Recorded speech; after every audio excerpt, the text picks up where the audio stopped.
Pessoal, nesta tarde de hoje, vamos falar um pouquinho sobre direito do trabalho, né? Especificamente sobre as cláusulas abusivas no contrato de trabalho. Antes de eu adentrar especificamente nas cláusulas abusivas do contrato de trabalho, eu gostaria de me referir que nós, quando falamos no direito do trabalho, nós não podemos pensar da mesma forma que nós pensamos os outros ramos do direito. E aí parto da premissa, né, dos símbolos do direito, lá da nossa querida Teoria Geral do Direito, quando o professor nos apresenta como um dos símbolos do direito, não só a deusa do direito, como também a balança, né? Que essa balança significa para o direito o equilíbrio entre as partes. Os pratinhos, eu costumo dizer, da balança, eles têm que estar equilibrados. Por que eles têm que estar equilibrados? Porque as partes, elas são iguais, né? Partimos da premissa aí do princípio da igualdade, garantido constitucionalmente no artigo 5º da Constituição. Só que foge a regra no direito do trabalho, porque não é que esteja errado, só que as partes no direito do trabalho, elas não são iguais. Por ordem já de sua própria natureza jurídica, as partes são desiguais, ou seja, o empregador, hierarquicamente, ele é superior ao empregado. Então, aquele equilíbrio dos pratinhos lá da nossa balança, da Teoria Geral do Direito, aqui é completamente desequilibrado. E não há nada de errado. Até pelo fato que a nossa CLT, né, a nossa consolidação das leis trabalhistas, o nosso direito do trabalho brasileiro, ele é mais protetivo, sim, ao hipossuficiente. E tido quem como hipossuficiente? O empregado. Só que, para toda regra, também terá exceção. Nem todo empregado também pode se valer dessa questão. Ah, porque eu sou o coitadinho, então a mim tudo, ao empregador nada, né? Nós temos exceções, sim, que veremos. O direito do trabalho, como ele é um ramo autônomo, né, ele tem a sua natureza jurídica própria, e aí eu posso classificá-lo, vocês têm o livre-arbítrio para classificá-lo entre a natureza pública dele, a natureza, desculpem, jurídica dele ser pública ou ser privada, mas eu classifico como mista. Por que o direito do trabalho tem a sua natureza mista? Porque, primeiramente, eu preciso da vontade, né? Qual é a vontade? A vontade das partes em quererem trabalhar. Se não houver o elemento vontade, não há o contrato de trabalho, porque ninguém vai nos obrigar.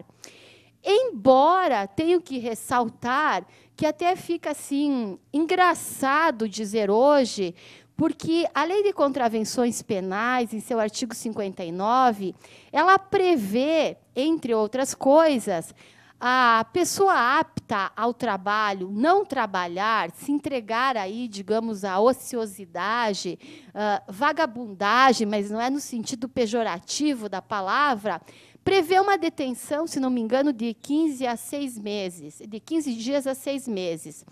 Vejam, gente, é completamente irônico falar isso para vocês. Primeiro fato, eu nunca vi ninguém ser preso por não trabalhar. Vocês já viram alguém ser preso por não trabalhar?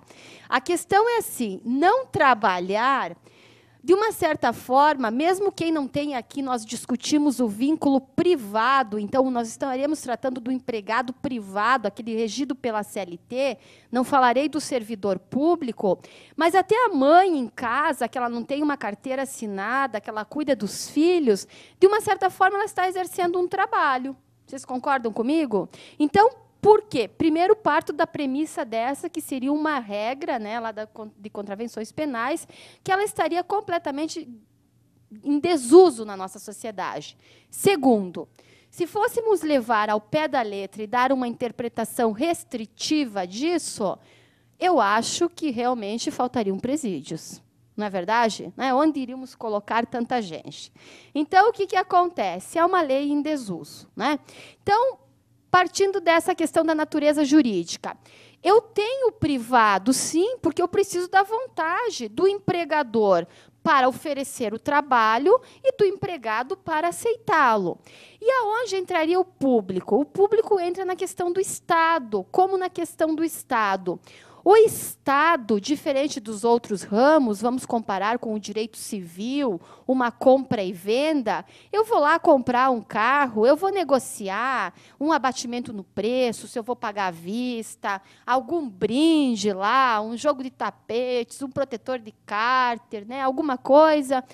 No direito do trabalho, não tem essa negociação. Negocia daqui, negocia dali. Ora, se eu sou empregada, parto do pressuposto que eu tenho que ter os direitos mínimos assegurados na Constituição, que estão lá do artigo 7º ao artigo 11º. E a proteção para o processo do trabalho, com as inovações trazidas pela emenda 45, no artigo 114 da Constituição Federal. Então, em suma, significa dizer, não há autonomia da vontade no direito do trabalho, porque é o Estado que determina. Como o Estado que determina? Ele vai dizer, empregador, se você quiser contratar um empregado, você vai ter que fazer assim. Como? Assinar carteira, pagar salário, férias, 10º, recolher fundo de garantia. Senão, eu também te dou a possibilidade de você ter uma outra modalidade de trabalhador, que não seja o empregado lá do artigo 3º. Você pode ter um eventual, um avulso, um terceirizado, um temporário. Mas, se você quer ter um empregado, você vai ter que fazer o que eu quero. Então, é eu que mando aqui o Estado. E o Estado é público, não é privado.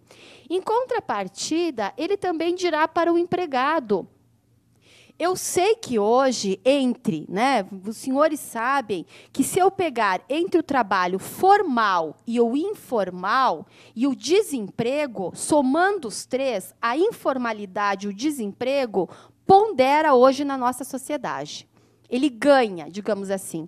Tem mais desemprego e informalidade do que trabalho formal, né? É realidade, é fato. Trabalhar, todo mundo precisa, de uma certa forma, sim, porque nós precisamos nos sustentar, se não somos sustentados por alguém. Nós precisamos comer, porque o salário tem a natureza alimentar. Então, ele vai dizer, esse mesmo Estado, para o empregado, opa, você não pode dizer assim, não, eu aceito trabalhar e não precisa me assinar carteira, não precisa me pagar férias, só me pague aí um salário no final do mês. Porque renúncia não se aceita no direito do trabalho. O que se aceita, então? Se aceita uma transação. E aí, eu digo assim, aqueles que não estudam, né, que não gostam do direito do trabalho, dizem assim, é muito fácil no direito do trabalho, porque lá só sai acordo, né? É só acordo na Justiça do Trabalho. Não é que seja só acordo, porque um dos princípios, o principal do processo do trabalho, é o princípio da conciliação.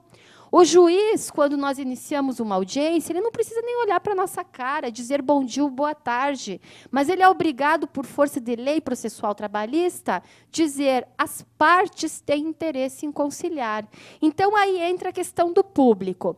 Então, para fechar esse ponto, eu preciso do privado? Sim, eu preciso do privado porque eu preciso das partes, e as partes são privadas, porque nós estamos falando de um contrato de trabalho regido pela CLT, de natureza privada, nós não estamos falando do servidor público, né? Como também aqui eu posso dar o mesmo exemplo de um empregado público, que também a ele vai se aplicar essa natureza mista trazida do direito do trabalho. O empregado público, a única diferença que tem com o empregado normal, digamos assim, da CLT, ele precisa da aprovação de um concurso público. Artigo 37, inciso 2º da Constituição Federal. O restante, ele é igual ao empregado privado. Ele pode ser mandado embora a qualquer hora. Então, vejam, finalizando este ponto, eu tenho a natureza privada e eu também tenho a natureza pública. Se eu tenho as duas, no meu ponto de vista, eu classifico a natureza jurídica do direito do trabalho como mista, porque há o público e há o privado. Mas ressalvo que todos vocês têm o livre-arbítrio, desde que justifiquem, né, quando se vai argumentar alguma coisa, por que eu quero escolher a privada ou por que eu quero escolher a natureza pública, porque eu acho que é só o Estado que manda. Tudo bem, não tem nada de errado. Tanto que temos doutrinadores que defendem a natureza privada, outros a pública, e outros, que são a maioria, defendem a natureza mista do direito do trabalho. Certo? Partindo disso, o direito do trabalho também tem seus princípios próprios. E isso que vem dar, digamos assim, um glamour especial ao direito do trabalho e trazer, mostrar de forma mais clara a proteção dada para o hipossuficiente. E que são os princípios, né, basilares do direito do trabalho. O princípio da proteção. Alguns autores mais contemporâneos, eles trazem como também princípios. Eu adoto, e, no meu ver, acho que o melhor autor que escreveu até hoje sobre os princípios do direito do trabalho é Américo de Plá Rodrigues, embora ele seja uruguaio, não vem ao caso isso, mas é perfeitamente aplicável ao nosso direito.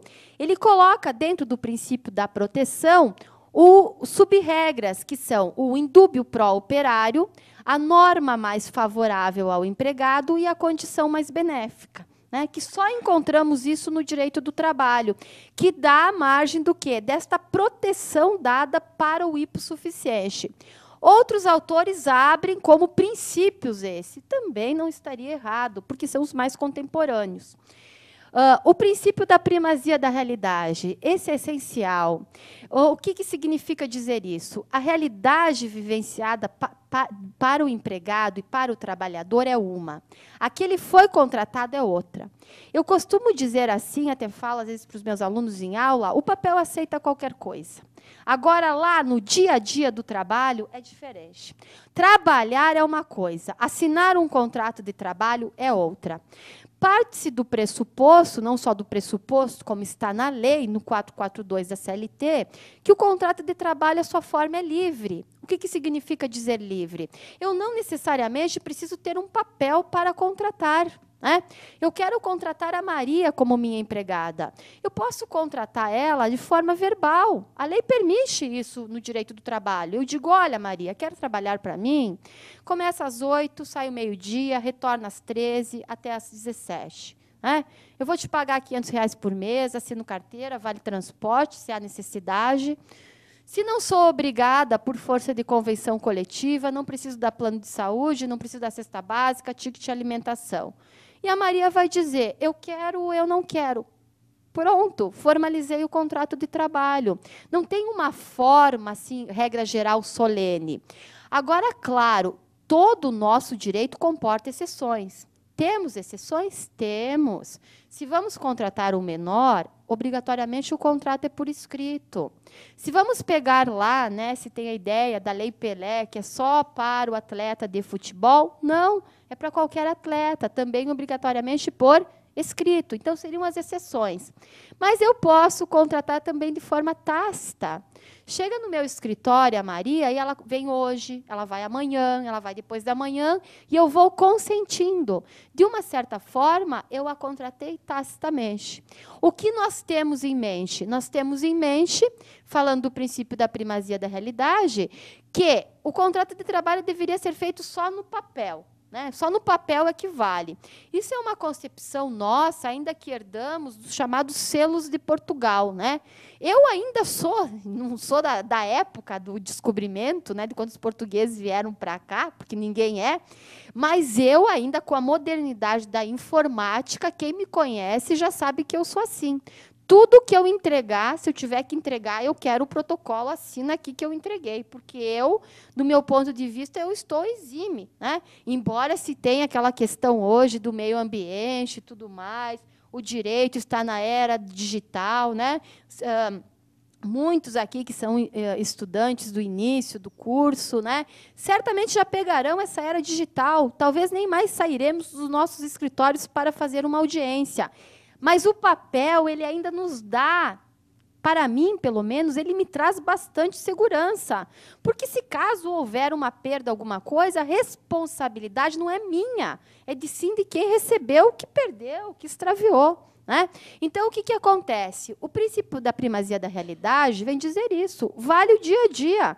Embora o contrato de trabalho está muito bonitinho, trabalha das 8 ao meio-dia, folga 1 hora, trabalha até às 17, mas a realidade não é essa, a realidade é a outra. né?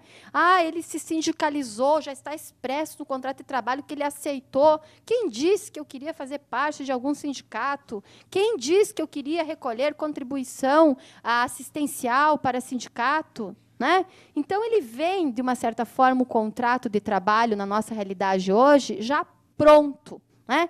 E nós não podemos discutir. O empregado não pode discutir. Porque imaginem assim, eu estou desempregada, que eu acabei de falar para vocês, que o desemprego pondera, já, vamos supor, há 5 anos. Eu tenho 3, 4 filhos para sustentar. Né? E aí, o meu empregador me apresenta um contrato de trabalho escrito. E eu digo, por gentileza, eu gostaria de fazer uma alteração na cláusula 2ª. A cláusula 10ª, eu também não concordo. O que vocês acham do ponto de vista real que acontecerá comigo? É patético, né? Certamente ele vai dizer, eu não vou querer caso aqui dentro da minha empresa. Né? Antes mesmo daquelas preliminares dos contratos, do direito civil e tudo mais, não existe no contrato de trabalho. Eu não tenho como discutir. Né? Eu não tenho como discutir. Então, por isso que, na verdade, o quê? É uma adesão. Claro que nós não podemos pensar assim, nem todos são, quero deixar bem claro, mas grande parte dos contratos de trabalho são contratos de adesão, que na hora o quê? Aceita ou não tem o emprego. Não é verdade? Poucos são os empregados que podem negociar. O que significa negociar? Aqueles que podem chegar e dizer assim, esse exemplo que eu dei. Por que poucos são os que podem negociar? Porque, nesse caso, o empregador, sem este empregado, o negócio dele não vai adiante. E, se o negócio dele não vai adiante, ele precisa indispensavelmente desse empregado para manter o negócio. Então, este terá o poder de negociação. O princípio da irrenunciabilidade dos direitos, eu já expliquei, que está vinculado à vontade do Estado. Então, quando eu pensar em direito do trabalho, eu tenho que pensar que aquela vontade, que diz assim, as partes são livres, né, tem vontade, aqui não tem, porque a vontade, quem determina no direito do trabalho é o Estado, dizendo, você vai contratar o empregado, você vai ter que fazer assim.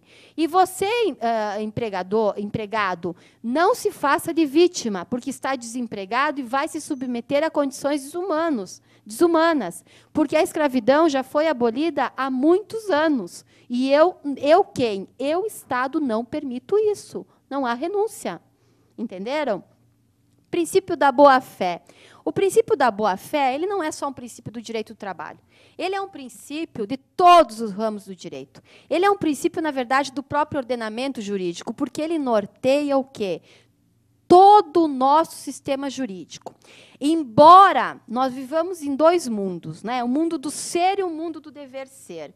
E aí, para relembrá-los, né, se alguém estiver esquecido, né, da teoria geral do direito, né, o Hans Kelsen, que tratava muito bem disso, né, fato e fato jurídico, ser e dever ser. Nem tudo que acontece no mundo dos fatos interessa para o direito.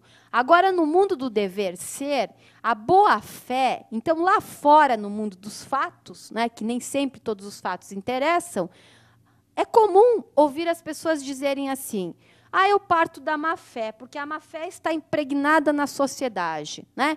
Todos são culpados. Não, bem pelo contrário, a boa-fé que predomina todo o negócio jurídico. Presume-se que o empregador que vai contratar vai pagar o salário. Presume-se que quem compra vai entregar e, consequentemente, vai pagar. E quem vende vai entregar a coisa. Eu não posso pensar na má-fé. Agora, dentro do direito. Agora, se a má-fé existe ou não, vocês devem concordar comigo que ela existe em qualquer sociedade. Não é só nos grandes centros, é também nos pequenos centros. Né? O princípio da autonomia da vontade. Esse eu já expliquei quando eu falei da primazia da realidade, da irrenunciabilidade. Né? Então, essa autonomia da vontade é direcionada completamente à vontade do Estado. Ele que vai direcionar. Né? A vontade é dele. E a continuidade da relação de emprego. Aqui também poderemos complementar com de trabalho. O objeto maior, se perguntássemos, né, Qual é o objeto tutelado? Até teve uma questão recente que caiu num dos últimos exames da ordem. Qual é o objeto tutelado no direito do trabalho? O que o direito do trabalho quer tutelar? O emprego. No momento que se perdeu o emprego, se perdeu tudo. Né? No momento que se perde o emprego, que se perde o trabalho, se perde tudo. Então, o interesse do direito do trabalho é que a relação seja a mais contínua possível. Né? Claro que, durante essa relação, muitas coisas poderão acontecer. Coisas boas e coisas também não boas. Coisas boas, vamos partir da premissa que o empregado arrume um emprego melhor, que vai ganhar 2, 3 vezes mais. E o que ele vai fazer, então? Ele vai fazer um pedido de demissão. Não é uma coisa ruim. Outra coisa que também podemos pensar como boa, ele se aposente, uma aposentadoria. Não sendo a aposentadoria objeto de ruptura do contrato. Ele pode se aposentar, e continuar trabalhando. Mas um dos princípios é que a relação seja a mais longa possível dentro do direito. Então, esses são tidos como os princípios basilares do direito do trabalho. Bem, natureza jurídica e do contrato especificamente de trabalho, vocês vejam que eu falei a natureza jurídica antes do direito do trabalho. Existem 3 teorias. A teoria contratualista, que fala que o direito do trabalho nasce de um contrato. De uma certa forma, eu pactuo em parte com ela. Por quê? Nós precisamos de um contrato, sim, para nascer a relação entre empregado e empregador, entre trabalhador e empregador. A teoria contratualista, essa de forma alguma eu pactuo. Ela diz a respeito que a natureza jurídica do contrato de trabalho não se fala em vontade, nem das partes se falaria, mas sim que seria o em prol do desenvolvimento da sociedade. Não vejo subsistência dela nos dias atuais, que negaria a existência de um contrato de trabalho. Eu não posso negar a existência de um contrato de trabalho. Ele existe, esse contrato de trabalho. O que eu poderia dizer assim, ele não necessariamente, quando a lei não obriga, ele não precisa ter uma forma. Né? Ele pode ser contratado até verbalmente ou tacitamente. E a que mais se coaduna, no meu ver, nos dias atuais, é a teoria contrato-realidade, que independente, volto a dizer, e baseada essa teoria com o princípio da primazia da realidade.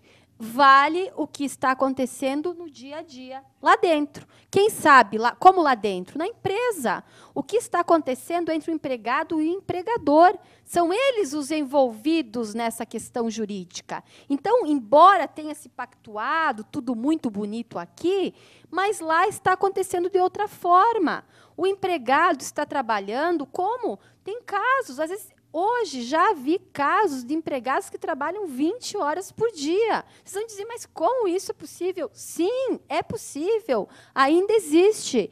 Infelizmente, ainda existe o trabalho escravo no Brasil. Existe. Não é aquela escravidão de cárcere privado, né? Mas, de uma certa forma, em troca do quê? De um prato de comida.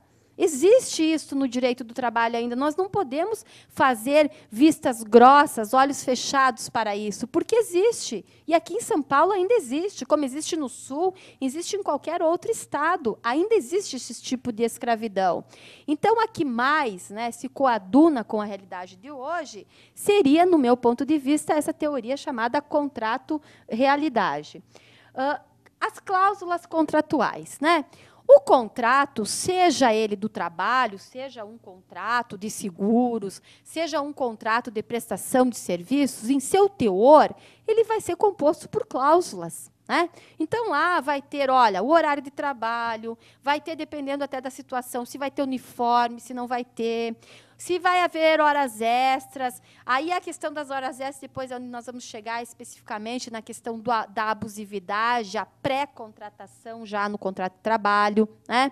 Vai haver também se vai estar vinculado, se quer se vincular a um sindicato ou não, se vai optar por um plano de saúde ou não. Tudo isso estará no contrato de trabalho. A doutrina moderna, ela chama de condições. Né? no nosso ver, né, no meu entender, particularmente, eu não gosto da expressão de dizer condições, né? Eu acho que deve ser usada como um sinônimo de cláusulas, né? Cláusulas contratuais, porque, na verdade, o contrato é tanto o contrato de trabalho como o contrato de civil, ou um outro contrato aí regulamentado. Porém, ele é um contrato, e no contrato nós temos cláusulas contratuais, sejam elas escritas ou não escritas, né? Cláusulas abusivas no contrato de trabalho. Bem, o que seriam as cláusulas abusivas? Como já mencionado, o empregado ele é a parte mais fraca. Eu não tenho como dizer isso, que não seja, porque ele é para o nosso direito, né? A nossa CLT, a nossa legislação trabalhista em sentido amplo, ela dá maior proteção ao empregado. O legislador considera essa hipossuficiência e ele estabelece, e eu acho interessantíssimo e de uma valia assim, muito grande, e até acharia que a nossa consolidação deveria começar pelo artigo 9º, não pelo artigo 1º, porque o artigo 9º da CLT ele tem um poder muito grande, que ele diz assim: qualquer ato com o intuito de lesar, prejudicar ou fraudar os preceitos da presente consolidação serão nulos. Vejam a força e a maravilha que tem esse artigo. Porque a força e a maravilha, eu digo assim, para o direito do trabalho. Claro que aqui quem vos fala é uma pessoa apaixonada pelo direito do trabalho, né? Então, o destaque maior eu vou dar para o direito do trabalho, não desmerecendo nenhum outro ramo, mas ele é especial, né? Voltando a dizer, hoje, quem não precisa trabalhar, até mesmo por a sua satisfação pessoal, né? O artigo 9º, ele diz assim, que qualquer coisa que for contrária à legislação trabalhista é nulo. E o que é nulo para o direito? Nulo é sinônimo de dizer, na linguagem comum, que não vale nada. Então, vejam que interessante. Claro que, em um processo trabalhista, se eu não suscitar, e pelo que eu tenho visto, que eu advogo muito na área trabalhista, raramente é suscitado o artigo 9º, e principalmente os princípios, eles são deixados de lado. O que mais deveria aparecer, antes de qualquer coisa, os princípios do direito do trabalho e o artigo 9º da CLT. Se o empregador contratou o empregado e lesou-o, como, por exemplo, não assinou a carteira, consequentemente, ele não vai ter lá as garantias que um com assinatura na carteira tem.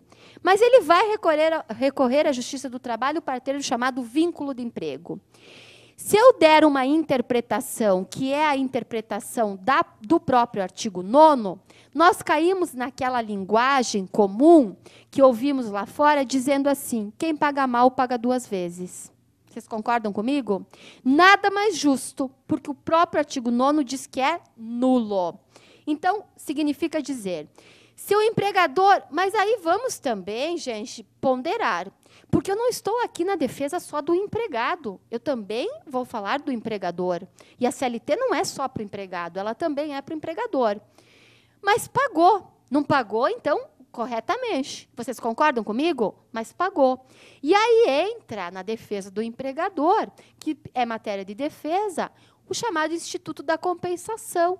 O empregador vem e diz, eu realmente concordo. Eu não, se for provado o vínculo, eu não assinei a carteira, eu não paguei as férias, mas salário ele trabalhou, né? Porque ninguém trabalha de graça.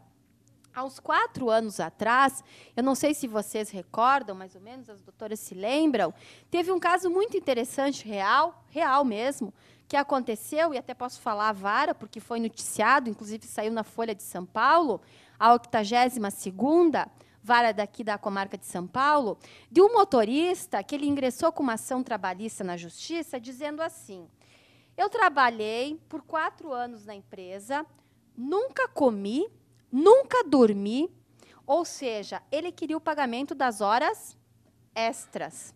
Quais seriam essas horas extras, gente do Deus? 8 horas por dia é o trabalho máximo, extrapolando 2 horas de extras, né? Que seria o máximo que um trabalhador regido pela CLT poderia trabalhar 10 horas. Então, ele queria ganhar, descontando as 8, 16 horas extras por dia. Aí vejam o detalhe, que faz toda a diferença, né? Como os detalhes tão pequenos, né? Que faz toda a diferença. No dia da audiência, a empresa não foi. E para quem entende um pouquinho do direito do trabalho, e também para quem não entende, vai compreender agora, o que aconteceu? Me respondam, para quem sabe. Revelia. Porém, o juiz disse assim, como diria lá no Sul, né? Vamos trocar uma ideia aqui, reclamante. Senta aqui. Porque o que é a revelia para o direito do trabalho? Tomar por verdade os fatos, é a chamada confissão ficta, mas desde que esses fatos sejam verdadeiros. Como nós poderemos imaginar uma pessoa trabalhar 4 anos sem comer e sem dormir? O juiz começou a dar a sentença baseado na nossa querida filosofia do direito, com esses elementos lá de Kant. E depois ele argumenta assim, eu não estou na frente de uma pessoa humana, eu só posso estar na frente de um extraterrestre. Ele indagou esse reclamante por 3 vezes, e ele insistia em dizer que ele nunca comia e ele nunca dormia. Na terceira indagação, ele se limitou a dizer que entre as 13 e as 14 horas ele tirava um cochilo. Então, ele tirava um cochilo de 1 hora por dia, mas ele não comia. Final da história. A empresa, mesmo Revel, foi julgada a ação completamente improcedente, porque o juiz conseguiu ver que se tratava de uma mentira. E quem mente em juízo não tem limites para inventar. Agora, nós estamos dentro da Ordem dos Advogados do Brasil. E, com todo o respeito que eu tenho pela minha profissão de advogada, e tenho certeza que mais tem advogados com ética e menos tem sem a ética, né? Eu pergunto, e gostaria que vocês refletissem sobre isso, se o erro realmente foi deste reclamante, ou será que foi deste advogado que induziu este reclamante em uma aventura jurídica? Como na linguagem comum dizer, vamos lá, se colar, colou. E muito feliz ficou quando viu que a empresa não foi e achava que o juiz também partiria da mesma premissa dele, não olharia o processo, né? Final, ele foi condenado por litigância de má-fé. A causa, o valor, ele teria atribuído a quase 300 mil reais, mas teria que pagar quase 13 2, 6, 6 mil reais de custas, mas ele era beneficiário da justiça gratuita e não aconteceu nada para ele, né? Então, justo isso, eu diria justíssimo. Nós estamos vendo que a CLT, o direito, não protege só o empregado, né? Ele também protege o empregador, né? Então, depois, se vocês quiserem procurar aí na internet, vocês encontram o teor da sentença. Bem, continuando aqui. Esse artigo 9º, voltando a dizer, do meu ponto de vista, é um dos mais fortes que nós temos na CLT. Os sujeitos da relação de emprego, pela própria natureza do contrato de trabalho, eles são em situações desiguais. Nós não estamos falando de partes iguais. Não tem como falar aqui. Não tem. O empregado é... Tanto que a balancinha é desequilibrada, né?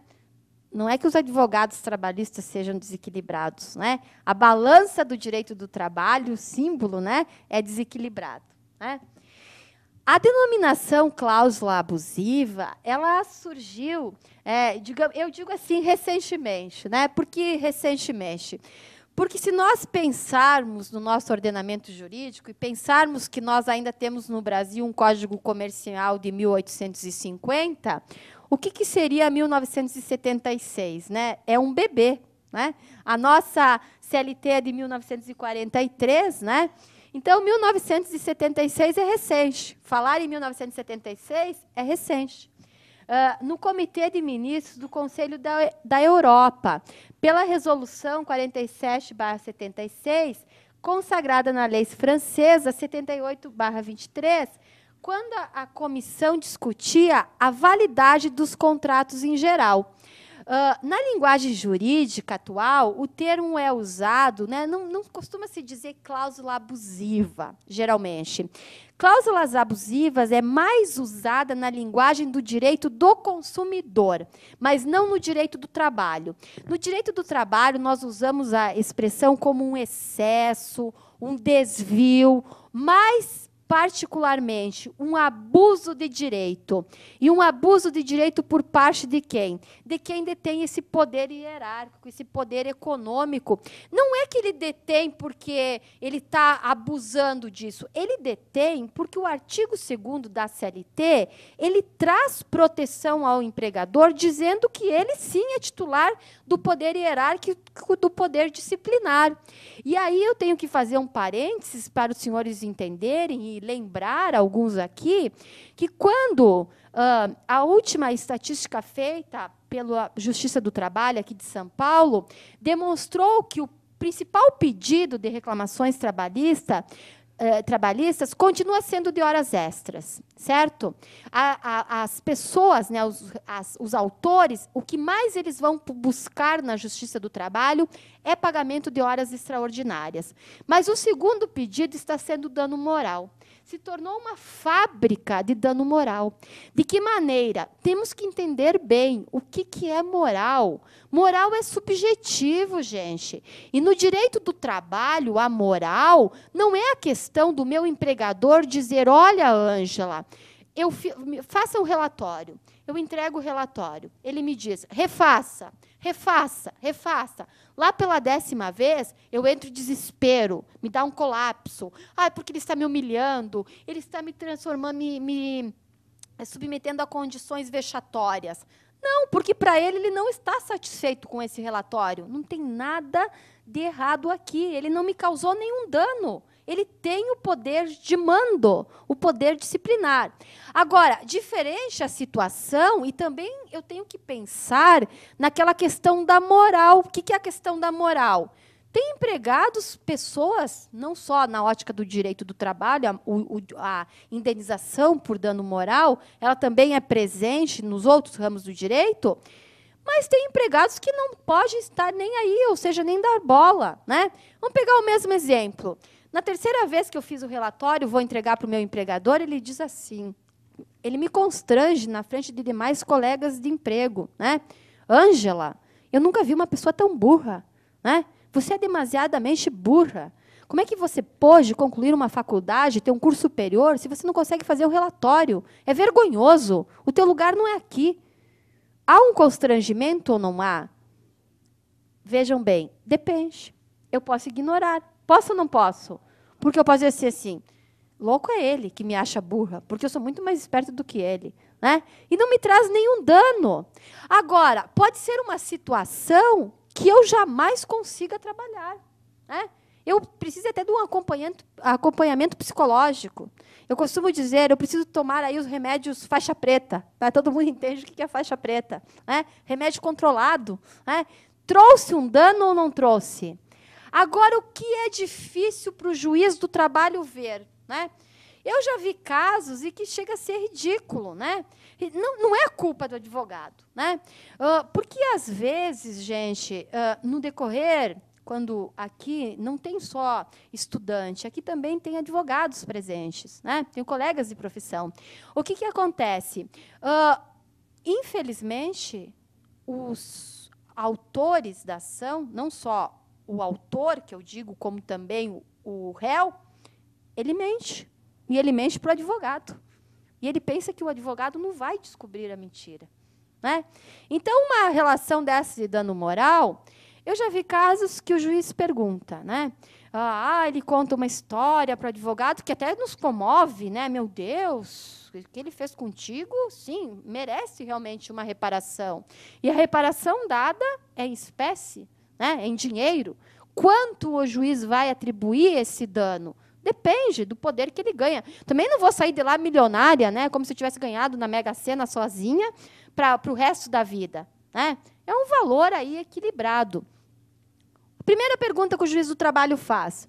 O que mudou na sua vida, na tua vida, depois que você sofreu esse dano moral, né, que você me elenca aqui, né, a sua advogada traz aqui na petição? Ah, doutor, a minha vida só melhorou, acabou o estresse. Onde está o dano, gente? Onde está o dano? Onde está o nexo de causalidade? Não tem dano. Vocês entendem? Então, é subjetivo. Outro fato, que é mais difícil tudo, provar esse dano moral. A prova ela é quase que exclusivamente subjetiva. Né? Muitas ações têm de dano moral, muitas, mas pouquíssimas são ganhas, pouquíssimas. Porque a parte é ela que tem que provar esse abalo moral. E quando ela senta na frente do juiz, ela tem que convencer o juiz que realmente o empregador trouxe para ela um dano moral. E isso é que é o difícil. Vocês me compreendem o que eu quero dizer? É muito difícil. Porque o que pode ser moral para mim, pode não ser moral para vocês. Claro que eu não estou partindo da questão do justo e do injusto. Né? Eu parto da boa-fé com todo mundo, mesmo com quem eu não conheça. Porque a boa-fé, ela norteia não só o direito, como ela deve nortear tudo. Né?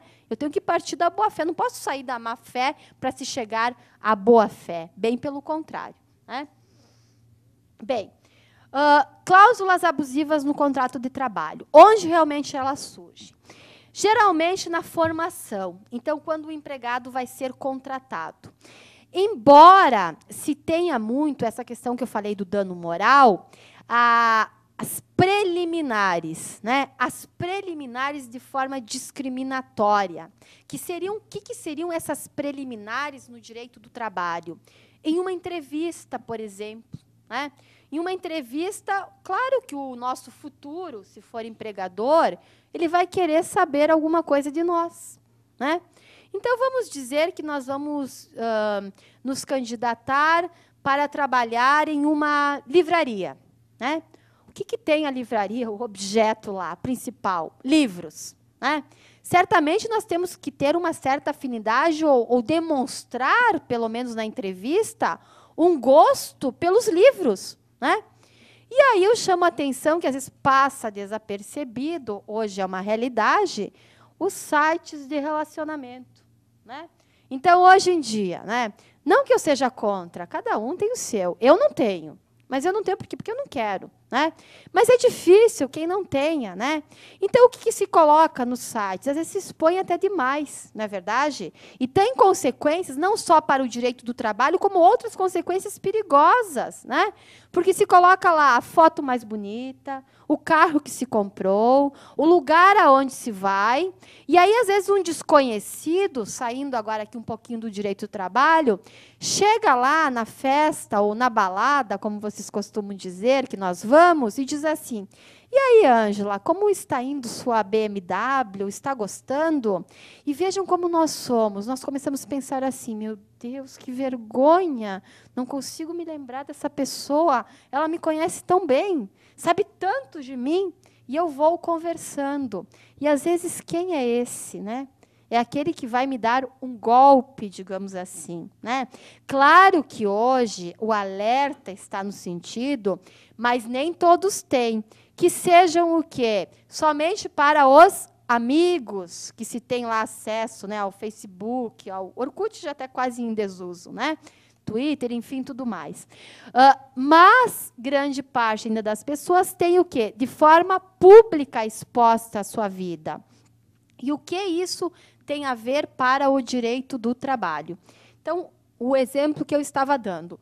Ele vai me contratar e o empregador ele não pode demonstrar isso de forma... O impedimento da tua contratação é porque você, no exemplo da livraria, eu tenho lá no meu Facebook, odeio livros. Vocês acham que eu poderia trabalhar numa livraria?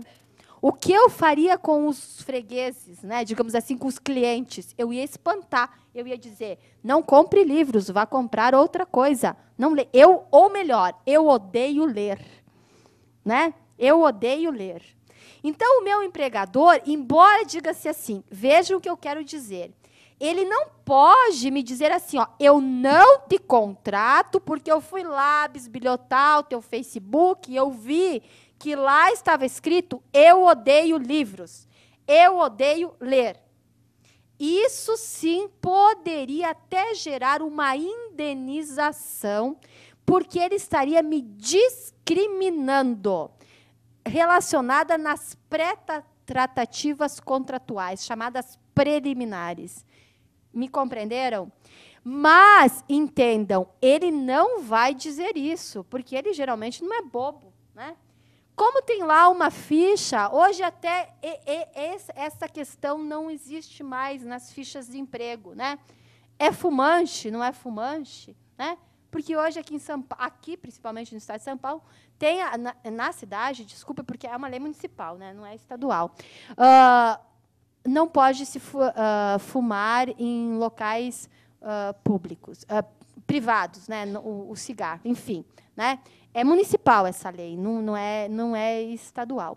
Então, vejam, mas eu posso querer saber de quem eu vou contratar e não tem nada de ofensa, não tem nada de abuso aqui nessas preliminares? Claro que posso, né? Eu acho engraçado, né? E vocês vão dizer assim, mas você já fez isso? Fiz. Aqui na 15 de novembro, tem muitas agências de emprego, quem circula pelo centro sabe.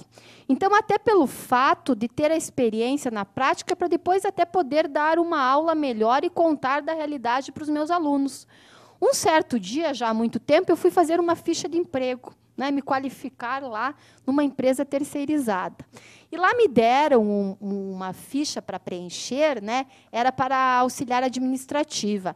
Não estou menosprezando nenhuma profissão, não é isso. E lá estava assim, Estado Civil. Né? Hoje tenho que dar a ressalva, né, porque eu adoto a concepção que o separado não existe mais. Né? Estado Civil separado não existe para o direito. Embora na doutrina alguns argumentam. Né? Então, se o marido saiu de casa, o que você é? Né?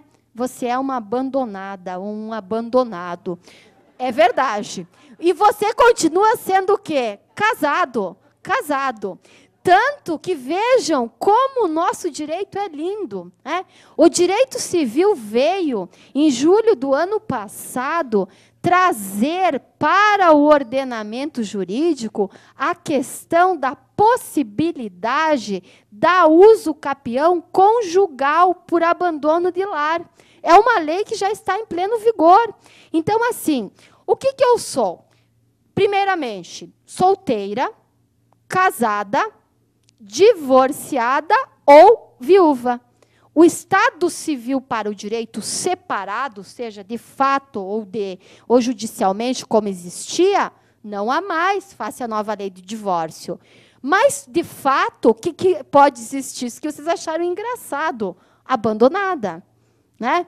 Então, o que vem dizer essa lei nova aí, que instituiu, acrescentou, né, um artigo novo no Código Civil, da uso capião conjugal. O cônjuge, tanto pode ser o homem como a mulher, né, o abandonado, né? Nada melhor do que uma reparação. Vocês não acham justo? Eu acho justo, justíssimo. Então, que resida no imóvel, se ele foi abandonado, num decurso de 2 anos passado esse abandono, claro que aí nós temos que pensar, né? Não foi feito o divórcio ainda. O outro abandonou ele. E pode até ter constituído nova família. Casou? Não. Se ele casou, o que ele é? Um bígamo, né? Pessoal, então, assim, aí vocês riem um pouco e acordam se alguém vai dormir. Mas ninguém dorme, né? Ninguém vai dormir.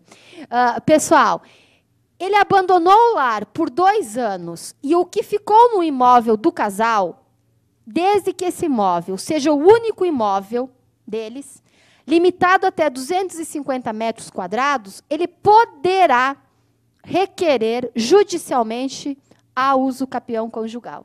Eu achei maravilhoso isso, porque veio compensar um dano, certo? Depois vocês pesquisem mais, se quiserem isso, mas já está, de forma pacífica, a lei em pleno vigor, né? Então, o que, que acontece aqui? Essa abusividade, eu posso dizer, e daí voltando, né? Vocês não estão curiosos para saber o que, que eu fui fazer lá na 15 de novembro? Querem saber ou não querem saber? Né? Então, me deram uma ficha, né, para fazer lá, preencher os meus dados. E a questão veio. Na época, ainda existia o Estado Civil separado. Aí veio lá, casado, solteiro, viúvo, separado e um quadradinho outros. E aí, eu falei assim, moça, por favor, você poderia me dizer o que significaria outros? Aí ela disse, só um minutinho que eu vou chamar a minha gerente. Certamente a gerente ficou horrorizada, porque eu acredito que nunca ninguém que foi lá fazer uma ficha de emprego para uma suposta vaga questionou. A moça veio de forma muito educada e disse, desculpe, moça, mas a minha gerente não está. Você pode deixar esse campo em branco. Ou seja, não precisa preencher se você é casada, solteira, viúva, ou se você é outros. Porque, na verdade, o que seriam esses outros para o direito? Né? Então, vejam, não existe também, né, que a linguagem vulgar fala, e aqui o direito do trabalho se preocupa com isso? Claro que se preocupa, gente.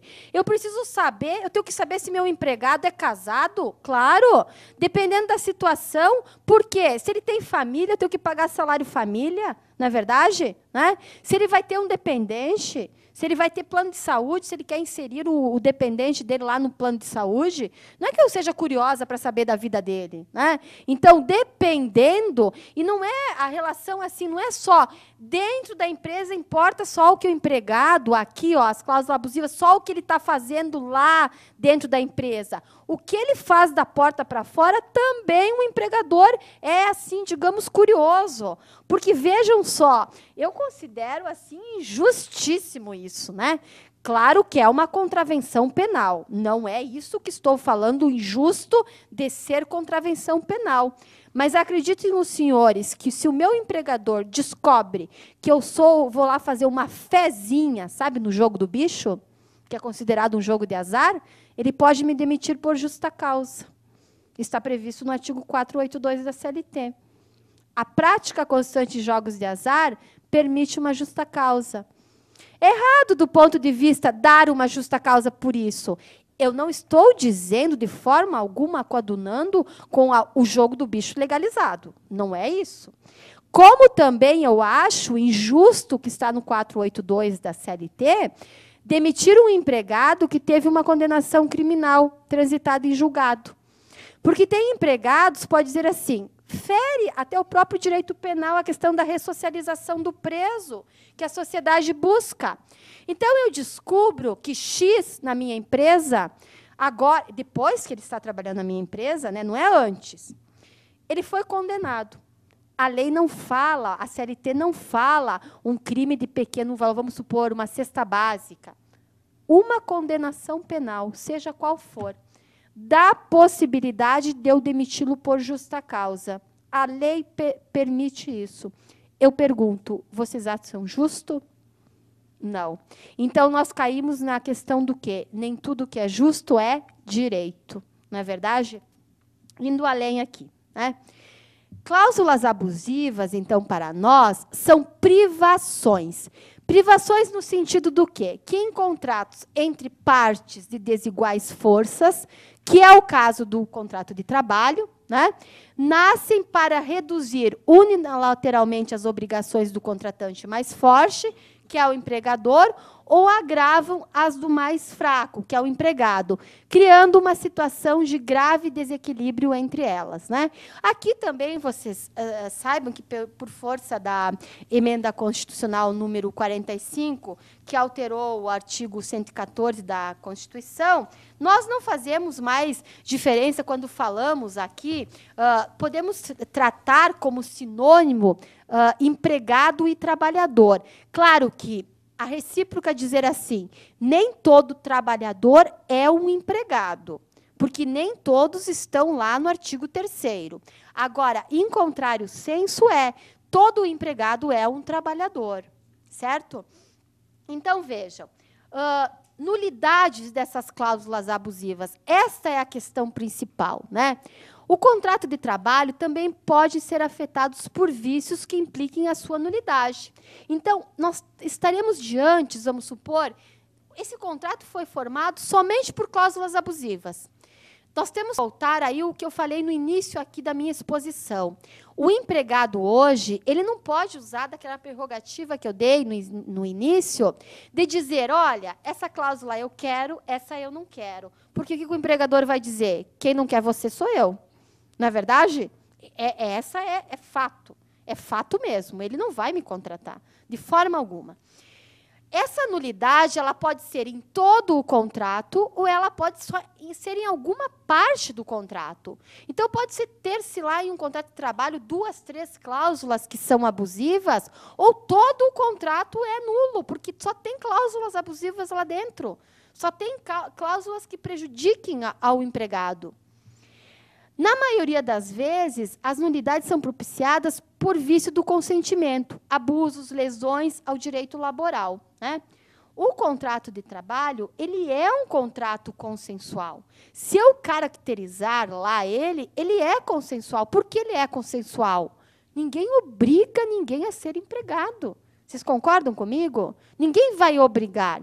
Embora eu falei para vocês a questão lá do artigo 59 da Lei de Contravenções Penais, mas ninguém obriga a ser empregado. Não tem o profissional liberal, não tem o autônomo, não tem o autônomo no sentido aquele que trabalha por conta própria, não precisa necessariamente ser um empregado, não é verdade? Então, se eu quero o contrato, ele é consensual. A vontade, aí voltando à questão da natureza jurídica do direito do trabalho, ele é, sim, privado, essa questão da relação contratual. Eu tenho que ter vontade de trabalhar e o meu empregador tem que ter a vontade de me dar o emprego. E a vontade e as condições que a lei ofere para ele me dar o emprego. A principal obrigação do empregador é pagar o salário. Né? A principal obrigação do empregado é o quê? Trabalhar. Não é eu consegui o emprego, oba, agora eu vou lá 24 vezes no banheiro por dia. Né? Tanto que também, digo recentemente, que causou uma polêmica no direito do trabalho, inicialmente eu também fiquei assim horrorizada. Mas depois fui com muita atenção estudar e ver. Há muitos abusos, mas que podem ser supridos de outra maneira. Não como quis, de uma forma taxativa, o ministro do Trabalho, Ives Gandra Filho, para os operadores de telemarketing, não sei se vocês recordam, proibido ir ao banheiro. Né? Abrindo ressalvas para 2 situações. Incontinência urinária e gestante. Os outros não poderiam ir ao banheiro. E aí, por quê? Porque as operadoras de telemarketing estavam sofrendo muitas multas. Quem nunca ouviu e nunca ficou, às vezes, com muita raiva de ficar horas pendurado no telefone ouvindo a musiquinha? Aguarde um momento, o senhor já será, a senhora já será atendido. Nós oferecemos tal. Não é verdade isso? Então, limitar, ele quis, de uma certa forma, suprir isso por outra. Mas eu acho que teria outros meios, né? Ou que outros meios poderiam ser esses? No próprio regulamento da empresa, o empregador poderia limitar aí, né? Agora, por quê? Porque tudo há um abuso também. Isso que eu falei, que tem empregados que num dia vão 24 vezes ao banheiro, e para quê? Para matar tempo? É real? É real. Como tem aquele que nunca vai.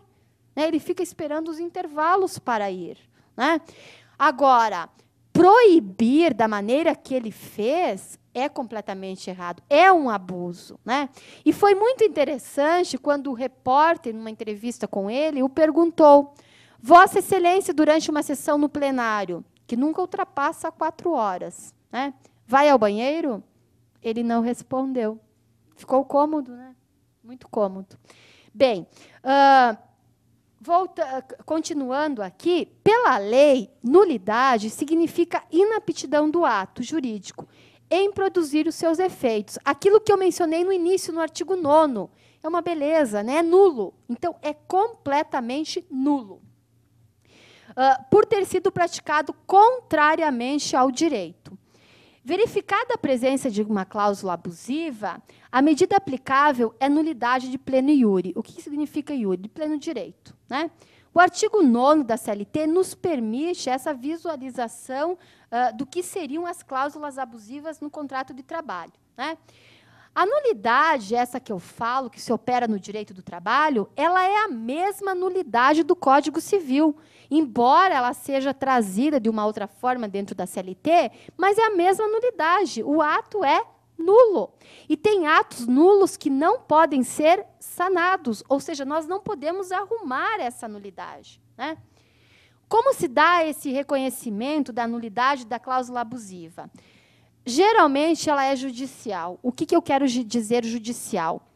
Eu não posso, hoje, a realidade do direito do trabalho não nos permite chegar para o empregador e dizer, olha, este contrato de trabalho é nulo, arrume. Porque se for antes de eu ser contratada, o que acontece? Eu não tenho o emprego. Se for durante, a experiência nos mostra que são raros os casos que o empregador fica com o empregado. Daí, quando eu falo isso, eu gostaria que cada um pensasse pela ótica do empregador. Claro que vocês vão dizer para mim, vocês podem até estar pensando, eu ficaria, é subjetivo de vocês. Eu falo por mim eu falo, e não tenho vergonha de falar. Se eu tivesse um empregado que ingressasse com uma ação, trabalhando comigo, no momento que eu fosse notificada dessa ação, que no direito do trabalho a citação tem sinônimo de notificação, eu demitiria esse empregado. Sabem por que eu demitiria? Porque poderia gerar na empresa que todos ingressassem com uma ação. E se eu tivesse 1000 empregados, eu não teria uma ação, mas eu teria 1000. Vocês entendem? Olhando pela ótica do direito do trabalho. Mas certamente que eu não contrario o direito do trabalho, então eu não tenho ações, né? Brincando com vocês. O reconhecimento, por que é judicial? Porque é só lá na Justiça do Trabalho que ele vai levar esse contrato para ser discutido. Porque ele não pode durante... Vejam, vocês estão me compreendendo? Se ele chegar e apresentar para o empregador o contrato com uma cláusula nula, ele vai ser mandado embora. E o objeto do direito do trabalho é o quê? A mantença do emprego. O emprego. No momento que se perdeu o emprego, se perdeu tudo. Bem, interessante é que essa ação ela pode ocorrer por uma ação direta de exceção alegada em defesa ou ainda por um ato ex officio do juiz. O juiz ele também tem o poder de ver uma abusividade no contrato de trabalho, certo? E não é comum. É assim, quase eu poderia dizer para vocês, impossível. Mas pode acontecer. E isto não fere o princípio da imparcialidade do juiz. Ele decretar uma nulidade ex officio não fere o princípio da imparcialidade no direito do trabalho. A nossa CLT nos traz segurança para evitar as cláusulas abusivas, e exemplos citamos, né, o artigo 9º, o artigo 10, o 444, o 468. Vou fazer menção aí, do artigo 9º já falei bastante, o artigo 10, que vai tratar. Qualquer alteração na estrutura jurídica da empresa não poderá afetar os respectivos contratos de trabalho, né? 448, qualquer mudança, né, na empresa, a sucessão, por exemplo, de empregadores, não poderá afetar os respectivos contratos de trabalho. Eu vendi a minha empresa para a doutora Tereza. E o que acontece? Nessa venda, os meus empregados, eles continuam com ela agora. Quando ela comprou, de uma certa forma, eles junto, porque eu não rescindi os contratos de trabalho. A dona agora é ela. Certo? Quem responde por isso? Ela. E ela diz assim, nossa, mas a Ângela era muito boazinha. Ela dava cesta básica que não precisava, ela dava plano de saúde que não precisava, eu vou tirar tudo. Tudo isso eu tiro. Ela não pode tirar. Só que, vejam, se o empregado for lá e dizer, ele até vai, nesses casos eles vão, né? Quando tem um novo empregador. Será que foi um esquecimento? Geralmente chegam assim, até o dia 15, por exemplo, que seria o máximo do limite, não recebi minha cesta básica. Ela diz, não, mas aqui comigo não tem cesta básica. Se quer trabalhar, é assim. Mas no meu contrato de trabalho estava diferente aqui, né? Estava previsto que eu ganharia uma cesta básica, mas mudou, agora a dona sou eu e não tem mais essa cesta básica. A cesta básica terá só se você comprar com um salário já mais do que justo que eu te pago, acima do mercado. Nossa, que monstruosa ela, né? Ela não é. Gente, então vejam, que espécies de cláusulas abusivas mais encontramos no direito do trabalho, né? Aquela que hoje não existe mais, mas que era muito comum, né?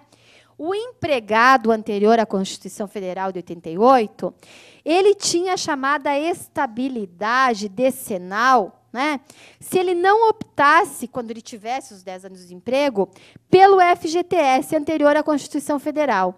Então, o que o empregador fazia? Quando ele estava prestes aí, né, a conseguir essa estabilidade, ele mencionava no contrato de trabalho já uma cláusula dizendo que a opção pelo FGTS anterior à Constituição Federal, ou seja, ele nunca teria esta garantia provisória.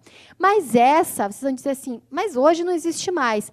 Mas tem contratos de trabalho, ainda tem pessoas que já trabalham há 20, 30 anos, mais até numa empresa, e pode haver ainda esta cláusula, né? Outra espécie de abusividade, pré-contratação de horas extras no contrato de trabalho.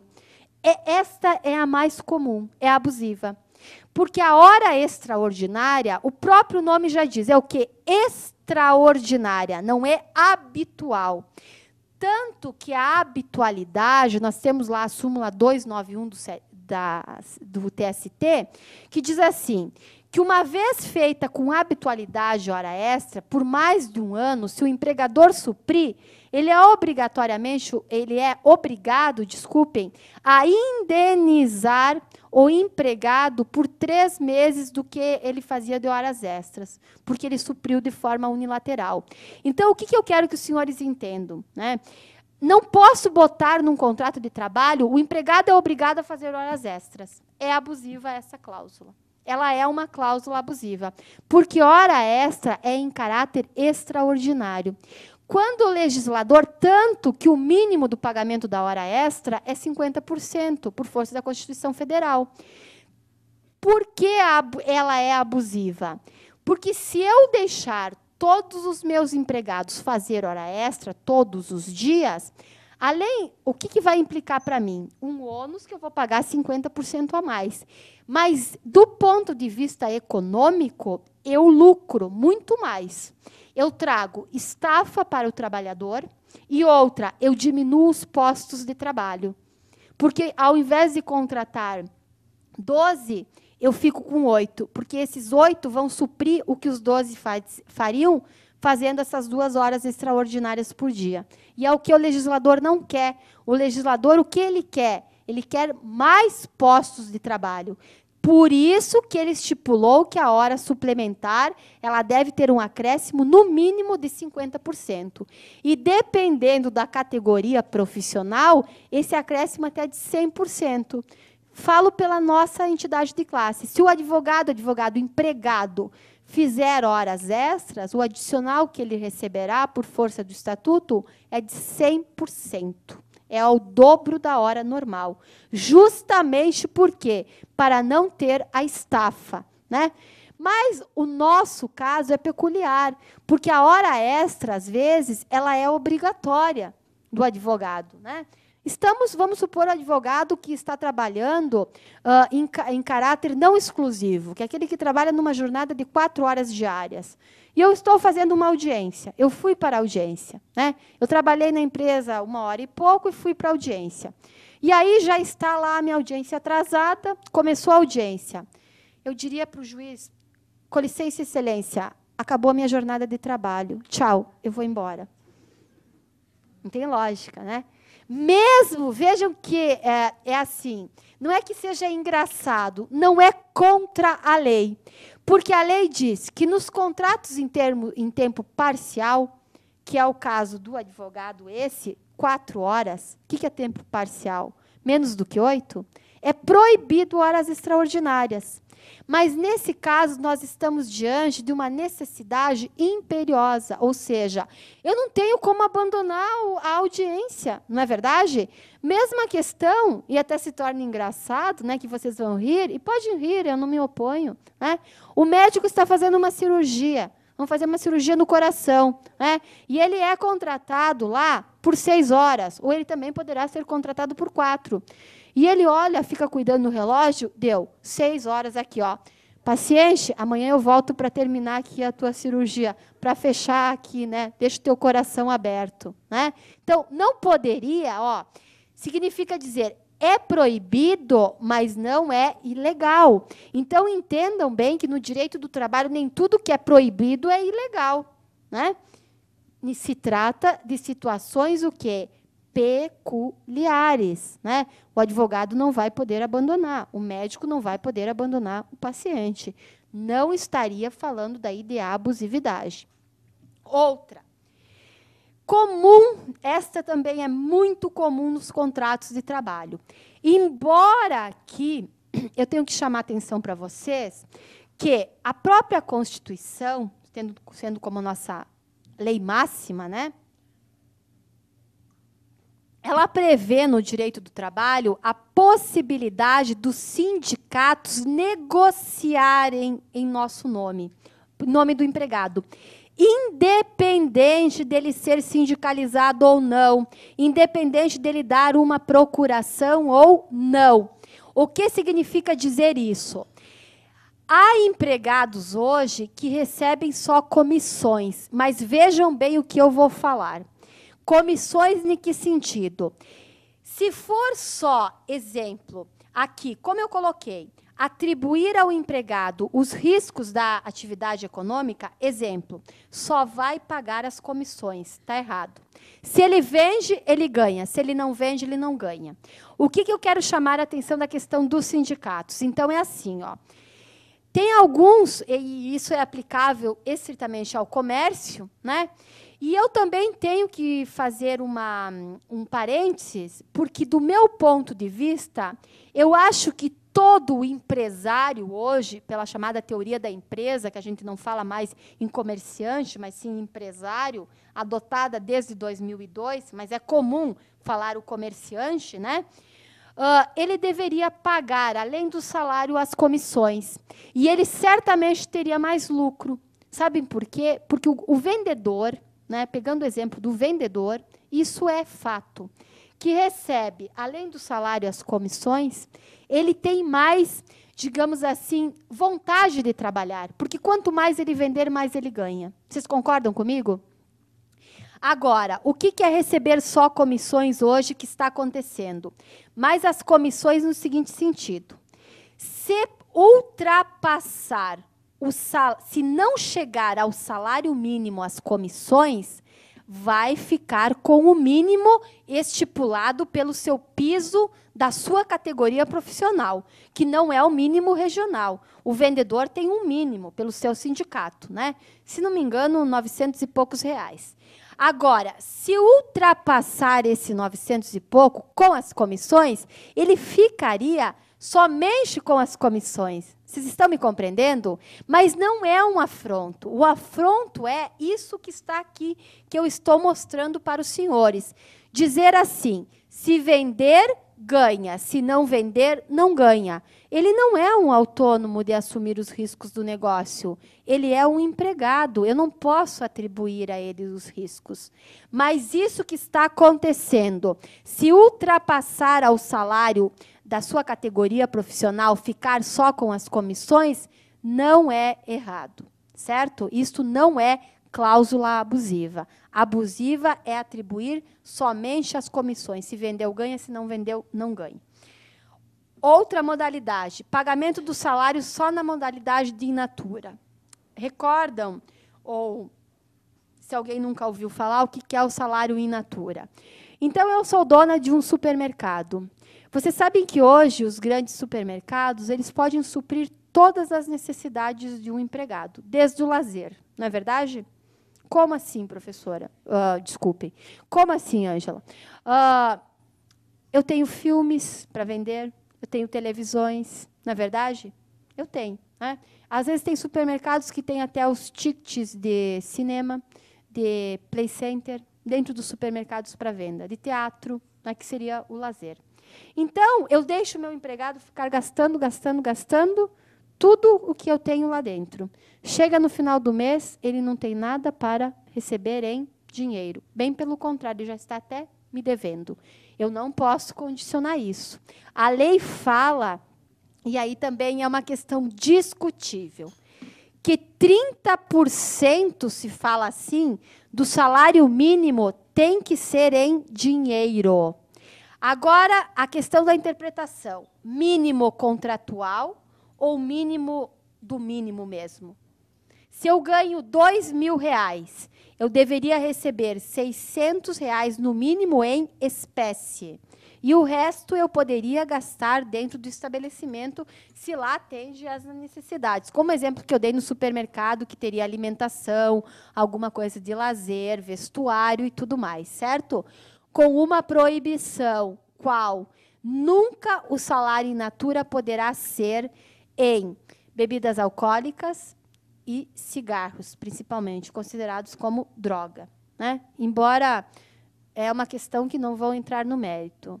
Se o cigarro é uma droga, ele não poderia ser vendido, mas ele é. Ele é uma droga legalizada, então, no Brasil. Não é verdade isso?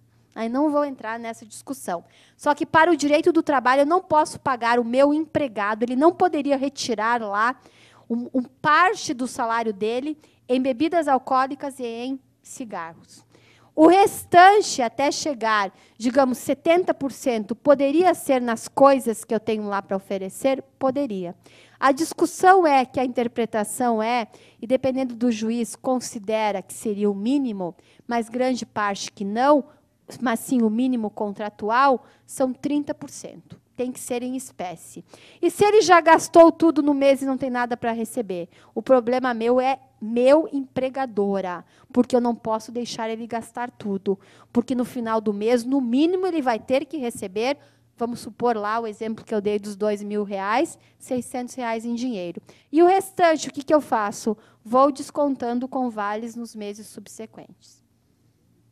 Bem, desconto de seguro sem a concordância do empregado por imposição do empregador. Vai ter um seguro, mas eu não quero. Seja seguro-saúde, seja seguro de vida. Eu já tenho plano de saúde. Não, mas vai ter que ter esse também e eu vou descontar. É abusivo. Principalmente o seguro de vida, planos odontológicos. Outra modalidade comum, associação recreativa da empresa, como o clube de campo. Né? Então, eu moro em São Paulo e a empresa me desconta como uma associação recreativa lá em vamos dizer uma cidade longe, eu sou um pouco ruim aqui para dizer as cidades longe de São Paulo, mas Ribeirão Preto. Miserável de mim, ganho salário mínimo. Quando eu poderei ir lá para usufruir desse clube de campo? Nunca, nunca. Só com o valor da passagem que eu gasto para chegar lá? Não é verdade? Então, é completamente abusiva. Importante lembrar a súmula 342 do TST, que ela faz menção a essa questão, né? Que é livre a associação. Eu não posso impor, mas vem nos contratos de trabalho muito, né? Que são benefícios para quem esse? Para o próprio empregador, para manter, às vezes, o quê? Eu costumo dizer assim, não estou dizendo que seja regra, que todos fazem isso, mas, se houver, ela é tida como uma cláusula abusiva. Manter, às vezes, a sua fazenda, né? Que é, na verdade, o que? O clube de campo. Então, ele mantém lá a sua fazenda, que tem sua casa bonita, sua piscina, com o dinheiro de quem? Dos empregados. Como se dá o controle dessas cláusulas abusivas? A CLT, taxativamente, né, ela não estabelece como deve ser esse controle. Face a tal omissão, há uma grande divergência a quem deveria controlar isso. Então, primeiramente, nós temos o judiciário, né, previsto no artigo 5º, inciso 35 da Constituição Federal, que cabe ao judiciário o controle das cláusulas abusivas. A outra, que seria atribuída ao Ministério Público, face uma lei orgânica federal, né, que está lá no artigo 128, parágrafo 5º também da Constituição Federal. Só que eu quero que vocês pensem, quando eu falo Ministério Público aqui, eu não estou falando, e a gente não pode pensar em Ministério Público só o promotor que está lá no júri, né? Porque Ministério Público tem o promotor do trabalho, tem o promotor do consumidor, tem o promotor da vara da infância e da juventude, né? Neste caso nosso, o fiscal nosso dos empregados seria quem? O promotor do trabalho, né? A nossa posição é no sentido que o Ministério Público ele tem uma competência, face uma lei complementar, número 75, de 20 de maio de 93, onde ela situa o Ministério Público do Trabalho, em seu capítulo 2º, a seção 1, que fala assim, no artigo 83, cabe ao Ministério Público do Trabalho propor as ações cabíveis para a declaração de nulidade de contrato. Vejam, é raramente suscitada essa lei. Às vezes eu parto do pressuposto que até mesmo por desconhecimento. Mas o Ministério Público, como na prática, né? Eu posso chegar e fazer uma denúncia, e essa denúncia é tida como anônima. Olha, na minha empresa, porque eu não posso chegar eu e dizer para o meu empregador, porque vocês já sabem o risco que eu corro de perder o emprego. Então, pode-se chegar a denúncia através pro promotor, no sentido do quê? Vamos ouvir uma musiquinha, né? Pessoal, acompanhe a música aqui com as minhas palavras, que vai se tornar mais, digamos assim, prazerosa a palestra, certo? Pessoal, o Ministério Público, ele é o que nosso? Ele é o nosso fiscal, né? No direito do trabalho, ele é o fiscal de quem? O representante de quem? Dos trabalhadores. E ele pode propor uma ação cabível, que seria chamada a ação civil pública. Então, nós teríamos garantido, digamos assim, o anonimato. E ele vai ingressar com a ação através da empresa X, em nome de quem? De todos os empregados, para fazer o quê? A retirada daquela cláusula abusiva do contrato de trabalho. E terá êxito? Eu digo sim. Acontece isso? Sim, acontece isso. Bem, existem também entendimentos que a Delegacia Regional do Trabalho também teria competência. Mas a Delegacia Regional do Trabalho tem uma competência de uma certa forma limitada. Por que limitada? Pois ela não tem competência para retirar a cláusula do contrato. Já o Ministério Público tem e o Poder Judiciário também, né? O que ela poderá fazer, né? Através do quê? Através dos fiscais do trabalho. Imputar uma multa. E que multa seria essa? Em caráter administrativo, né?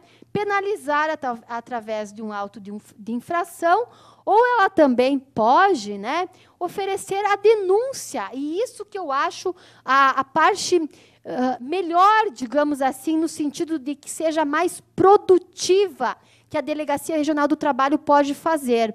Porque só multar, às vezes a empresa vai lá o quê? E paga a multa e pronto, acaba e a cláusula continua.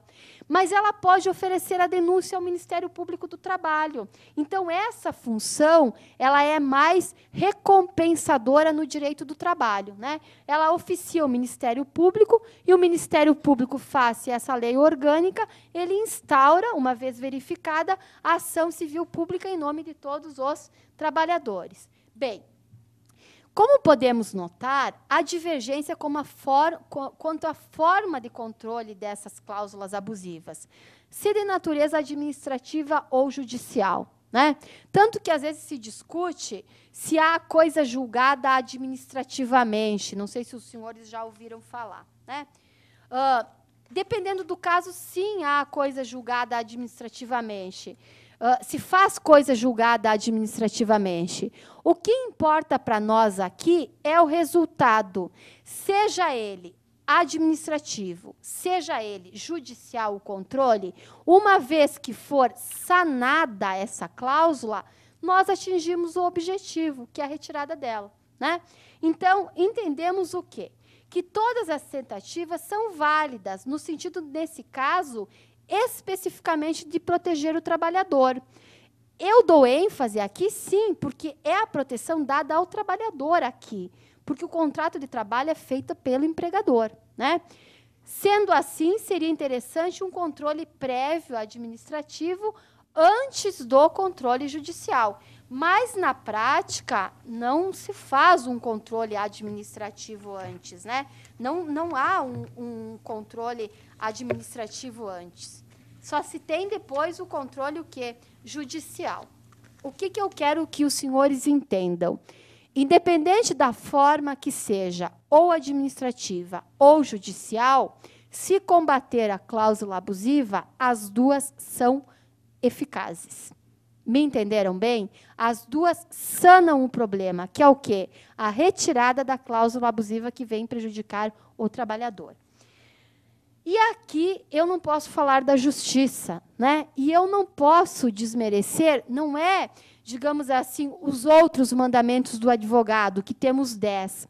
Mas quem já me conhece, eu sou apaixonada pelo 4º mandamento do advogado. E aqui nós temos o exemplo claro na Justiça do Trabalho, né? E este mandamento diz assim: luta. Se um dia encontrares o direito em conflito com a justiça, luta pela justiça, pois nem sempre o direito é sinônimo de justiça. O autor dos mandamentos do advogado é Eduardo Couturi, né? Publicado por Sérgio Antônio Fabres, editor. Então, o que significa dizer isso? A nossa lei trabalhista, ela existe, mas nem sempre ela é justa. E entre a lei, o direito e a justiça está acima do direito. E aí vão no sentido de brigar, mas não é de brigar no sentido de briga, né? É de lutar, que o próprio mandamento diz: luta, advogado, pela justiça. Luta, Ministério Público, aproveitando aqui o mandamento do advogado, pela justiça. Porque cada vez você será mais, aqui para nós, você será mais advogado, você será mais promotor, você será mais juiz. Você vai fazer com que seja cumprido o verdadeiro direito. O que é o verdadeiro direito? O sinônimo, né? Digamos assim, o conceito de direito é buscar aquela chamada o quê? Justiça social. Tentar aproximar de uma forma assim mais possível os desiguais, que no direito do trabalho são desiguais, não tem como não ser, né?